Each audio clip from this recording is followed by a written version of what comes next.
How many coaches would try to help their opponents win the game? Fox 47's Alani Latang has a story of a local basketball coach who felt he had no choice but to go to the other end of the court.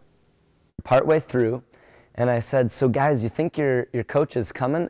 And one of the players said something to the effect of, "Gosh, I sure hope so, because we just drove so far. I think we even drove over an hour, and maybe all for nothing."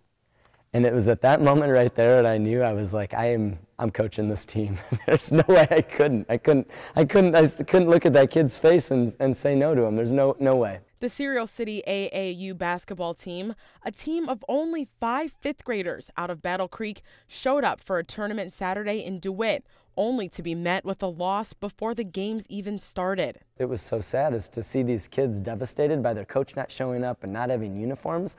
It was heartbreaking to them. Now with a coach, the team needed some type of uniform. Immediately we started to scramble to find some tape to put on the back of their jerseys, or back of their t-shirts. So we found some tape and we made them simple numbers like number 1 and number 11. With only 5 players, there wasn't much rest for the boys, who had to play 3 games. During the game, the team that I was coaching from Cereal City started to make some progress, and we were learning plays and we were making up plays, and it was neat to see those kids grow and develop and be positive when all that had happened to them had happened to them. Andrew is getting all sorts of praise online, but he doesn't want it.